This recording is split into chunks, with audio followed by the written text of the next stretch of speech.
It's been a hot summer, one with its moments, but getting out with a camera wasn't one of them. Now autumn is arriving here in the New Forest. You can smell it in the air.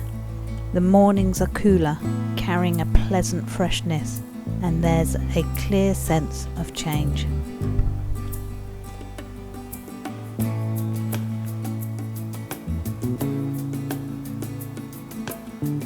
The landscape is shifting.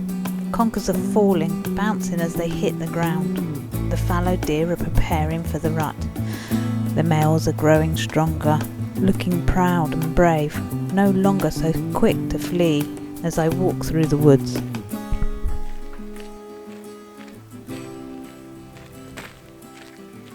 At last, I'm out in the woods with my camera again. It feels like a relief.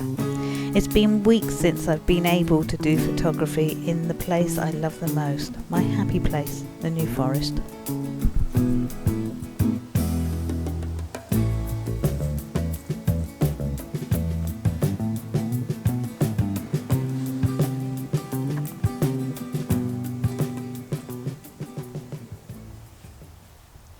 Good morning, welcome to my channel, Penby Photography. I'm Penny.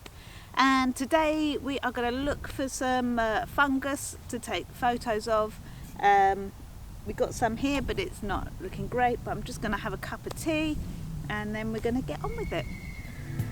For me, photographing fungi is about capturing a fleeting moment in the life cycle. It's the most fruitful, most beautiful phase just before decay sets in.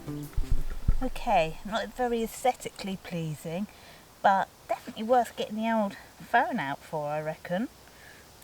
Take a photo here.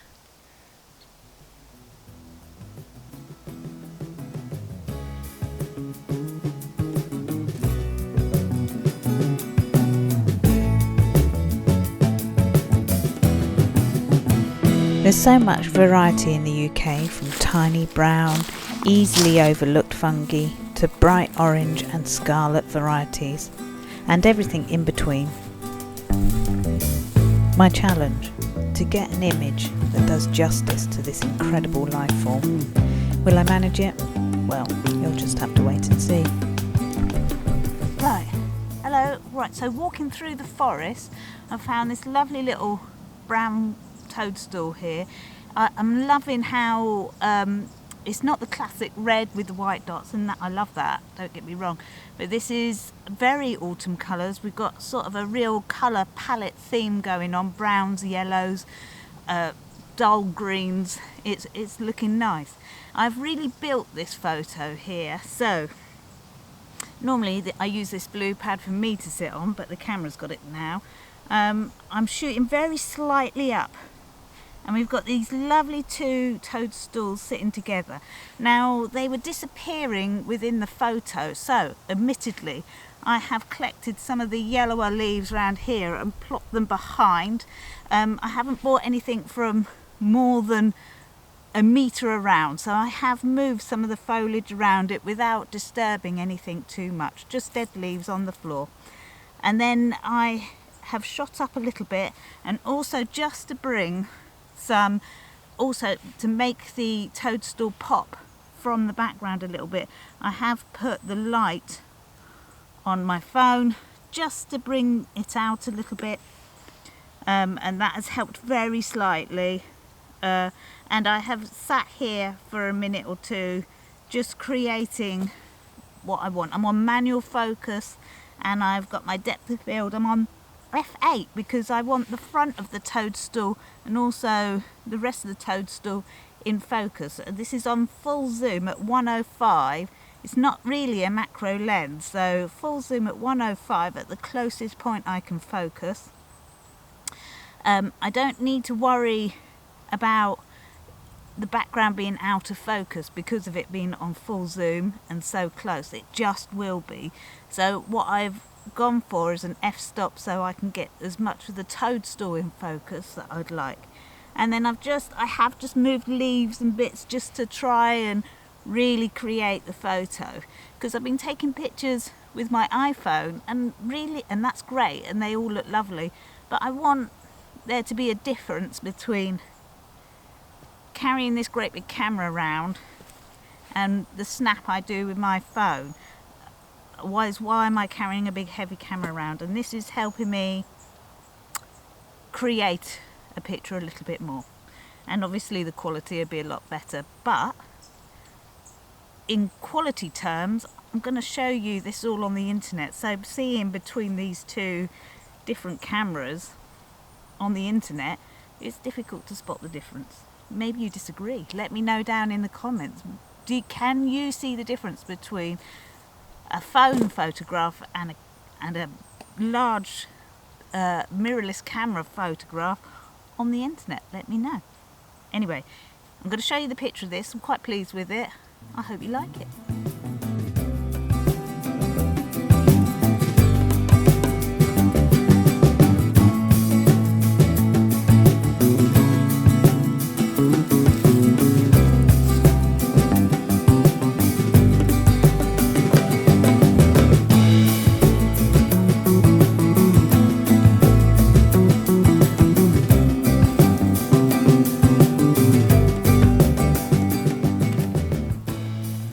So here we've got some lovely little purple toadstools.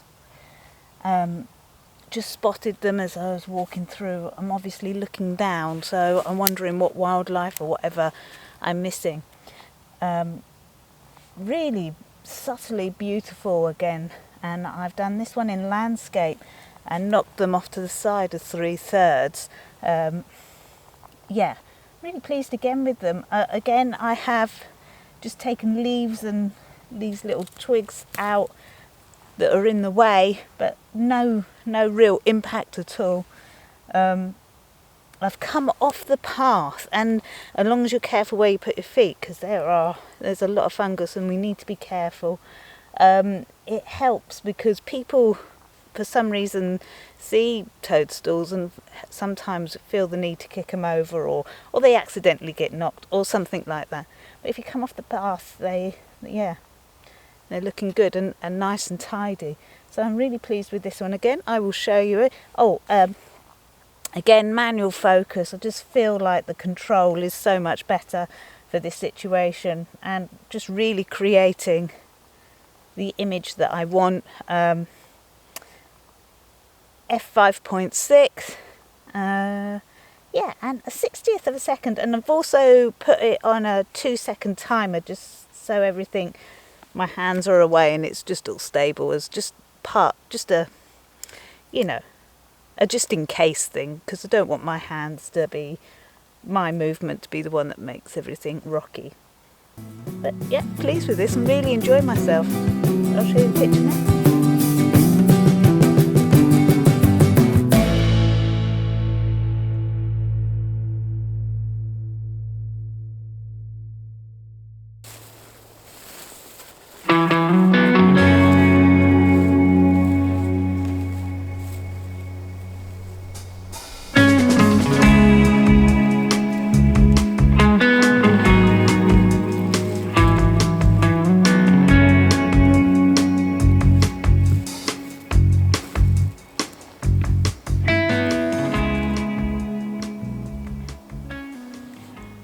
Okay, so we've got some beautiful fungus here, beautiful toadstools growing out of a mossy bit of wood that's dying here in the woods. We've got the classic three toadstools, beautiful number, really look lovely. I've set them off to the right hand side of my photo, doing the 3/3, having some negative space next to them. Now this time I'm on automatic focus, because me focusing and a tiny little spot I want to focus on, it's so much easier to have my back focus and then photograph like that. The camera does it really well. I'm loving that the green moss and the dark brown with this lighter yellow. It's really nice. Again, f8, trying to just capture some depth of field on the toadstools. And yeah, just the relevant ISO, and I haven't gone below an 80th of a second, which I have got my stabilizer on, but I'm at 105, so it's probably a good idea to check that there isn't any movement on there, so I can have a look back. Sharp, beautiful, looking good. Really simple photo, but quite effective, I think. So yeah, I'll show you now. I hope you like it.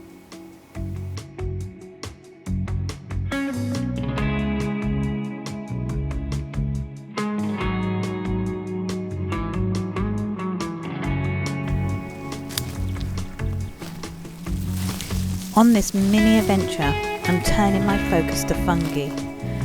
I'm hoping it's going to be a good year for these amazing organisms, which are so crucial to our ecosystem. Fungus breaks down plant matter and recycles nutrients back into the soil. What we see is the fruiting body, just a small part of a much larger organism spread underneath or within the decaying wood. It's like a flower, briefly blooming to release spores, a bit like seeds, and providing essential food for our many of our forest tiny inhabitants. Whoa. I think we're going to end on the classic. I am constantly looking up what this fungus is called, this toadstool, fly agria, something like that. That's not quite right. Let me know in the comments, feel free to tell me. And any of the other toadstools that I've photographed, if you do know the names, that would be very interesting. I'm not going to photograph this one. It's not the best example I've seen, but it's the only one I've seen today. And unfortunately, this one, which I think it would have looked better if it was the right way round, but it has been knocked over. It could be a dog that's just knocked it over, or I don't know, someone might have done it on purpose. We are on the main pathway now, and that is the problem looking for toadstools when you're on the main path. It's nice to go off, but just watch where you put your feet, because obviously they're not so easy to see. I've had a fantastic time. If you've liked this video, please like and subscribe. It helps me out. And yeah, leave a comment below, and I will see you next time. Take care. Bye for now.